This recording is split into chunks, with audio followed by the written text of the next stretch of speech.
దర్శకుడు హరీష్ శంకర్, రవితేజ నటించిన mister Bachchan box office వద్ద నిరాశపరిచాడు.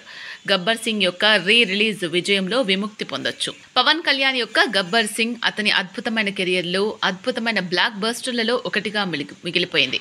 మరియు ఈ చిత్రం ఇప్పుడు ఆ నటుడి పుట్టినరోజున అంటే సెప్టెంబర్ 2న గ్రాండ్గా రిలీజ్ చేయడానికి సిద్ధమవుతోంది. రిలీజ్ స్ట్రాటజీ ఇప్పటికే అపారమైన వాగ్దానాన్ని చూపుతోంది. అభిమానుల్లో గణనీయమైన ఇంట్రెస్టింగ్ను కూడా క్రియేట్ చేస్తోంది. గబ్బర్ సింగ్ 2022లో అత్యధిక వసూళ్లు సాధించిన తెలుగు సినిమా. అప్పట్లో కమర్షియల్ సినిమాకు కొత్త ప్రమాణాలు నెలకొల్పింది. సల్మాన్ ఖాన్ యొక్క 2010 బ్లాక్ బస్టర్ దబాంగ్ యొక్క రీమేక్ అయిన ఈ చిత్రం ప్రపంచవ్యాప్తంగా 140 కోట్లకు పైగా వసూలు చేసింది.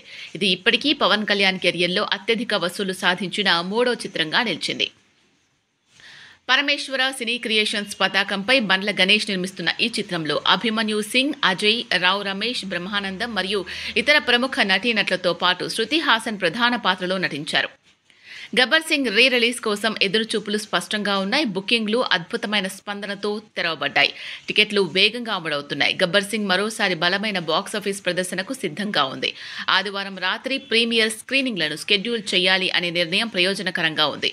ఆదివారం మరియు సోమవారం రాత్రి షోలు అన్ని ప్రాంతాల్లో అడ్వాన్స్ బుకింగ్స్ చూపిస్తున్నాయి.